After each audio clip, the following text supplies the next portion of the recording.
And he got interviewed by Time magazine, and they asked him about politics and blah blah blah. And they said, "Would you ever consider running?" And he said, "Yes,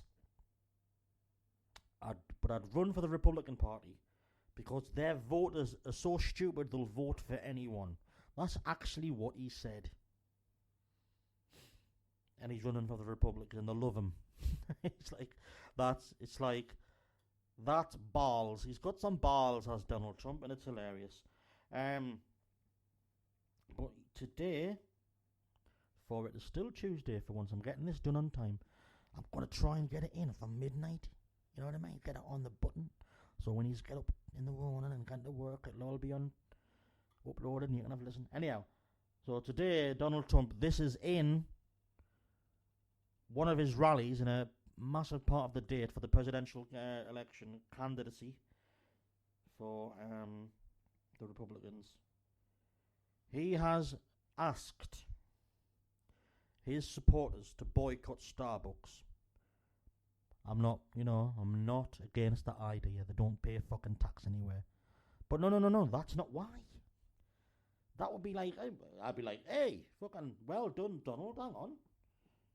Something doesn't sit right because you're one of these corporate buggers who probably has their money whittled away in fucking some unknown island inhabited by like 7 fucking penguins and a duck. That's my walking stick clacking about, sorry. No, it's not that. He hasn't grown a conscience about tax dodging. It's because this year, Starbucks' cups for Christmases haven't got snowflakes on. They're just red. Red's quite a Christmassy colour, you know. They look nice, you know what I mean? They look nice, paper cups. But it's a direct insult to Christians, apparently. You know, that well-known philanthropic Christian company that is Starbucks, who, you know, doesn't fucking help pay good wages for any fucker in America. They're not so bad in Britain, oddly enough. They're actually a good employee to work for, apparently. But in the States, they get roundly attacked for, like, being not paying the minimum wage for certain ethnic groups. Very Christian. And so this is a direct attack on Christians. And obviously it's the Christian nutjobs, the right, who vote. Majority of whom vote for Republicans. If they vote at all. Although lots of them now vote for independents who go by the moniker of what was it? What's the word? Not liberals. Libertarians. That's a fella. You know what? I had a mind freeze there thinking about Christmas. But yeah, so you know that's how important this is. This race to be president of the United States. He's boycotting Starbucks. He's asking people to boycott Starbucks because they haven't got snowflakes on the cups.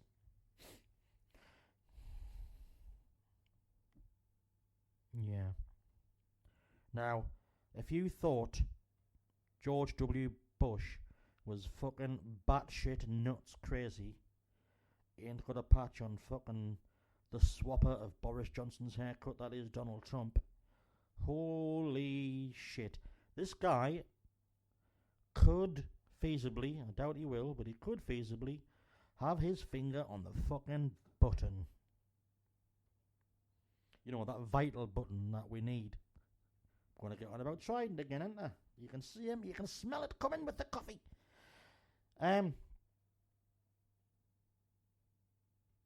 If we ever have to use Trident that's failed, just leave that in your head. You can work it out, I think. Even if we ever get to the stage where we have to use Trident, it has failed. Why are you saying that, Lane? I'll tell you why in a second. But you try and think. I'll make some noises for you.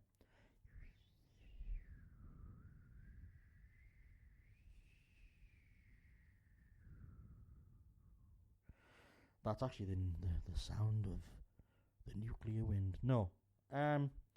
Because it's supposedly a deterrent. That's the argument we're given, isn't it, for using Trident? It's a deterrent. That's why we need it. That's why when we have people starving and using feed banks, we need a nuclear deterrent, which is going to cost fucking billions, which we can't use anywhere without the say-so of the Yanks, because it's theirs, really. But we need it. Damn it. It's a deterrent. And the only time we'll ever use it is in retaliation. So if we're using it in retaliation, it's not a fucking deterrent, is it? I'm gonna, you know what? This is what happens when I have these realizations. Listen, that's my brain farting. You know what I mean? What? It's coffee. I've had a tiny bit of coffee, hence my more wired approach to this than yesterday. Plus, I'm trying to get it over in half an hour. How long have we been going? What a bigger light is going on. 21 minutes. Oh, it's kind of gone half an hour. Because I'm only getting this far and I'm still going on Also, Syria. What's he called? Philip Hammond is over the States at the moment talking about the approach to Syria. A few things obviously going on. Russia are making, on the world stage, making us look stupid, but again, I wouldn't trust them as far as I could throw them as much as I'd trust anyone. Yes, they are fighting ISIS, but they're also fighting moderates, whatever moderates are, and also want to install Assad. I actually do think that's the better route. Because if you just get rid of ISIS, well, you can't get rid of ISIS. It's gonna cause more ISIS-y type nut jobs. But if you just keep bombing the fuck out of them, you're going to cause more people to want to join their cause. And also, you'll still have instability because you'll still have the moderates and that. So there's still going to be war on where innocent people are going to be killed and displaced. And this is the thing. Governments always focus on the enemy combatants. And the civilians, you and me, but with brown skin usually, or just in a different country, they're not even a consideration. So when you get this bollocks about, oh, we're doing it for the people of Syria, I've been keeping tabs on a bunch of Syrian social media stuff, and the majority of people who are on social media who are Syrians fleeing the area, including a brilliant artist called Khalid Bareki, or I think that's how you pronounce it. They're having a right go at the Russians. They don't want the Russians there. But equally, they don't want anybody bombing there. That's the point. That's what they're fleeing. That is what they're fleeing. Bombs. Not bombs from ISIS, or bombs from the moderates, or bombs from Assad. Just bombs. From any side. We'd be the same. It's not World War II. It's not World War II. We've evolved. As a species, but as a country we've evolved, and if we're in that situation now, well, that's, for a start, warfare isn't done like that. Wouldn't be done like that again in Europe, I don't think. It wouldn't be done like that at all. The warfare would be conducted by basically cutting down the infrastructure, which would be like stopping your energy supplies, and stopping this, that, and the other. Because, I've mentioned this before, if you look in your house now, where you once had a lovely coal fire, which you could just chuck stuff on, you haven't got that now, have you? You've got a gas fire, you've got central heating. So, what things operate those? Electricity runs all of that. Technology, computers, they maintain and run everything. What's the word? Not maintain. They control everything and balance everything and distribute everything, and you've got more outlets to make you in your home more susceptible to danger. So that's why, in a way, I sort of get this whole, for want of a better phrase, a snooper's charter thing. I get it in a way. because we're very reliant on computers, technology, internet, whatever, because they run everything. We've become too reliant on it. For fuck's sake, if some people go a day without the mobile phone, they'll become suicidal.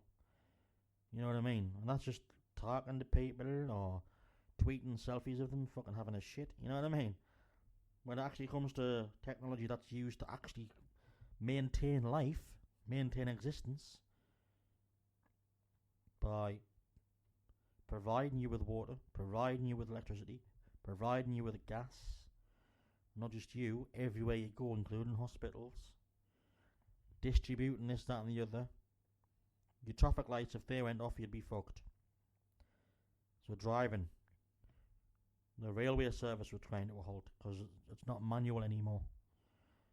Nothing's manual. There's nothing manual. We've all gone digital like.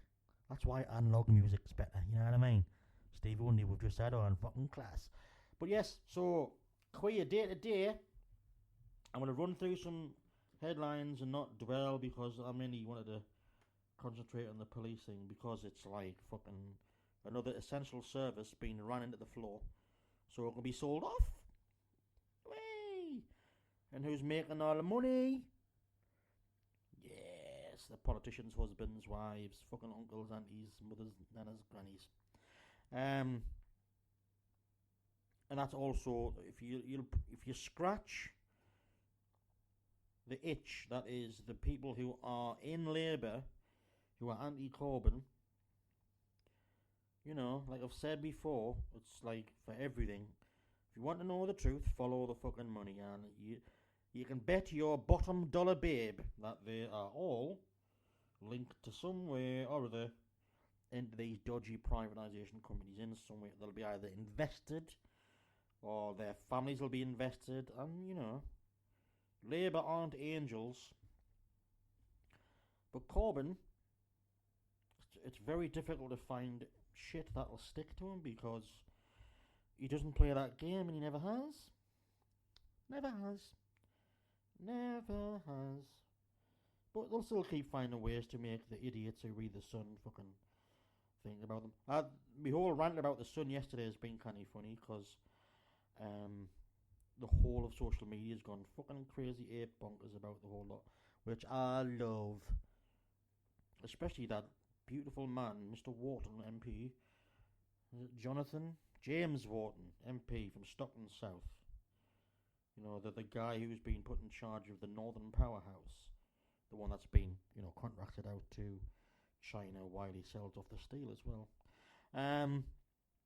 The Northern Powerhouse guy who was at the cenotaph, his local cenotaph, you know, while everybody's there waiting for the parade to go by, he's just fucking not even concentrating, he's just texting shit.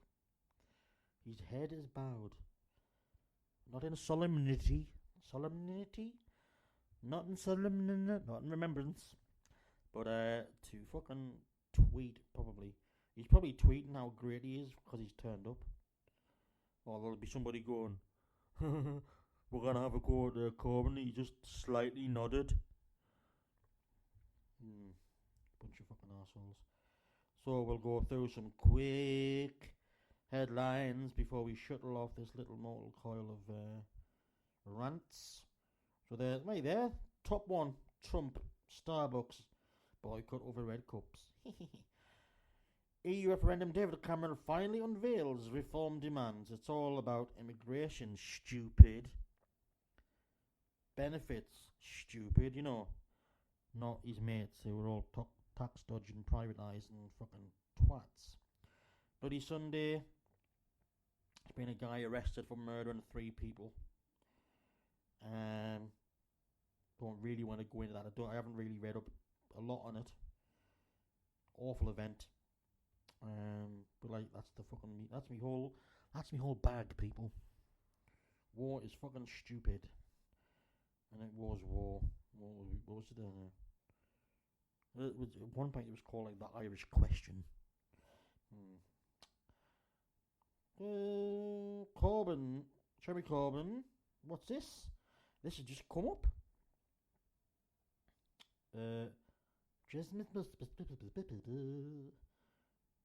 There we go.